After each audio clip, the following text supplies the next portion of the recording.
What's up, YouTube? Welcome back to my channel. I know it's been a while. It has been 1 year since I started consistently trading this options credit spread strategy known as the Iron Butterfly. Not just any old Iron Butterfly, a 0 DTE Iron Butterfly that I have executed about 104 times on SPX since December of 2020. I made 2 previous videos. I will link them in the description box below, but as a recap, I started trading this and I think about October of 2020 after I'd learned about trading the Iron Butterfly this particular way from a trader named Jim Olson. And after I was about 2 months in and probably 20-ish trades deep without a single loser, I felt pretty good about the strategy. I opened up a small account. I put 6,000 bucks in there and I continued to trade it pretty consistently every single 0 DTE day. In February, I made a follow-up video, so like 2 months after I started consistently tracking it, and my small account was up about $2,500 or 40%. It's now November of 2021, where did the time go? And here is what I'm working with. Hi. Okay, I'm gonna pick up where I last left off in this February video. 24 times, basically every SPX expiry date, which is usually Monday, Wednesdays, and Fridays, but that changes around the holidays. So if you're looking closely at the dates, that's why. So I've done this trade 24 times and I have won 22 times. That's a 91% win rate. Okay, so I've done it 24 times. My P&L to that point is $24.50 and I had 2 losers. Okay, this is where I stand today. I have done the trade 104 times. I have won 90 of those times. That's 14 losers, and that puts me at a win rate of 86.5. My P&L is 13,380. That is over 200% account growth. And here's my average margin requirement. I basically just took all the average of these numbers, and that's how I got that return on margin percent. I'll talk about this additional runner thing here in a second. Let me go over this without boring you to death. I'm just going to go over the highlights, the most important things. So I believe I last left off on this trade. E-Trade had a weird outage and the rest of February goes fine for me. I have this loser at the end of the month. March, I have 2 losers, 1 too many. April, I have 3 losers, 2 too many. And the thing is that I was using the trade's break even point as my stop loss rule. And, you know, I learned that does not work because it's too high, and the trade is often hard to exit during those times, and so you can lose an extra $1 in premium very quickly. So April was like a terrible month. May, I think I'm feeling discouraged about the trade in some way. And in June, I decide I cannot keep taking this trade just mechanically, irregardless of pre-market conditions. So in June, I decide I'm going to wait for the expected move to decrease by 25% before I enter the trade.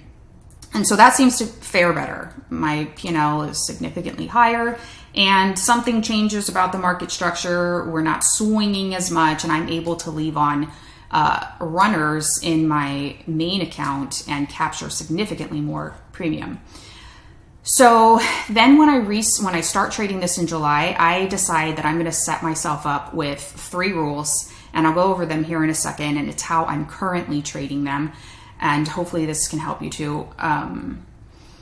And yeah, the thing is my rules were okay for July, August, but in September, you know, in August, I decided I'm going to increase my contract size from 1 to 2. I'm taking the first one off at 100, the second one off at 160.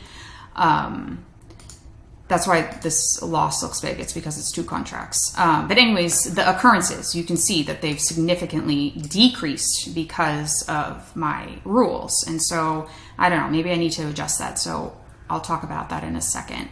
There was something else I was going to mention. Oh yeah, when I started this, I I opened up an E-Trade account specifically for this strategy because I wanted to have this nice, clean, like, transaction list and have all my commissions calculated out. But I busted the PDT rule in February, and that's why I missed some trading days here at the beginning of March, because I had to, I got margin called in E-Trade. They only give you one forgiveness. I had to move my funds over to Thinkorswim. But let me talk about my current trading plan. All right, hi, hello. This is how I am currently trading the 0DTE Iron Butterfly. I'm waiting at least 15 minutes, no more jumping in right away. And I want to see the estimated move decreasing. I've made a video about the estimated move, AKA the implied move. And I don't want to jump into a neutral strategy when volatility is increasing and more premium is being pumped into options. I want to see it falling. My profit targets are $100, $160, and I'm leaving a runner or a couple runners if the targets are achieved in the first hour. That's my stop loss, $300 per contract. Here's my position sizes, 2 in that small account, 3 to 4 in the main account. And I am skipping the trade if these conditions exist pre-market. So if SPX opens out of balance or ES futures open outside of the value area. I mean, this has everything to do with balance rules and gaps being in play. I just don't want to enter the trade if there's a large gap because of the tendency for a fade or the tendency to fill the gap. And that would either stop me out of my trade or make it very stressful, neither of which I want. A relative volume reading above 120. The relative volume reading I get from Motive Wave. It's not a study that can be found on Thinkorswim, unfortunately. I'll put in a little blurb about the relative volume because this is actually really crucial to me. If the relative volume is above 120 at the open, I skip the trade and I still watch it, and like 99.9% of the time the trade fails. So I will never trade against the relative volume when it's above 120. Now, when it's like 80 or 90, that doesn't necessarily mean it's going to work, but I know for sure that it's not going to work if it's over 120, and the VIX above 25.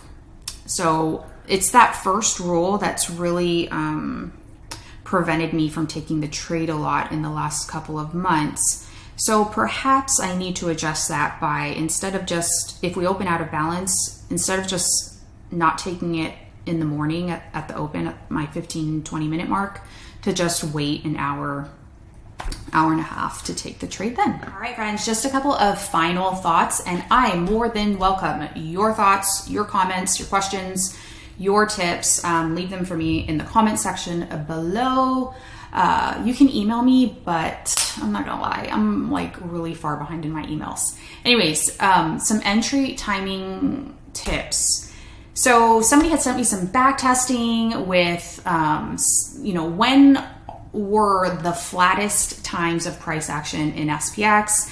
And, that back testing showed that 11 o'clock, 11:30, which of course makes sense. That's New York lunchtime, right? But why don't I like to enter that time? I don't know. It's just not in my wheelhouse. I don't want to wait till that much of the premium is gone. I like the crush in the morning, and I like the speed at which this trade wins.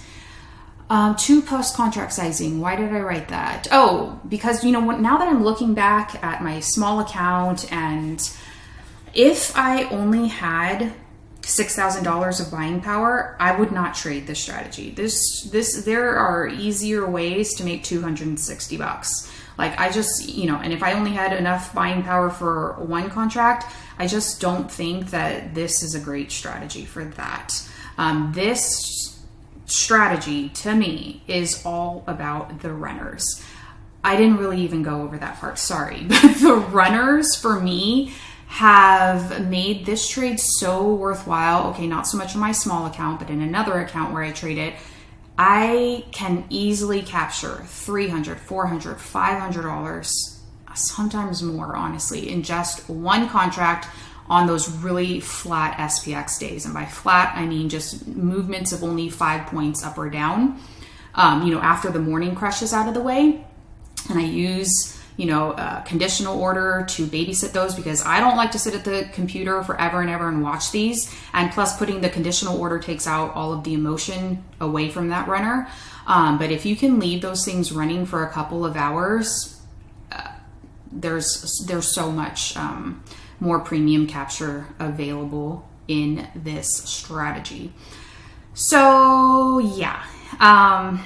The bottom line is I grew a $6,000 small account over 200%, and I'm here for that. I can't be mad about that. And, I just feel like I've found such a good balance in my day trading life. I really only trade 3 days a week, and I am away from the computer after 2 hours. Like, I'm max sitting in front of the computer 2 hours, and it feels good because I want to trade every day for the rest of my life. I want my kids to trade. I want to keep trading fun. Like, I still wake up in the morning and I'm excited about trading, and I want to keep it that way. Like, I don't want to be stressed out about my trades or day trading. So I will leave you with that. Thank you so much for watching my video. I'm like kind of crazy with the editing here. Anyways, thanks so much. I'll see you guys next time. Follow me on Instagram, and I will try and update you on my trades on those 3 days a week. So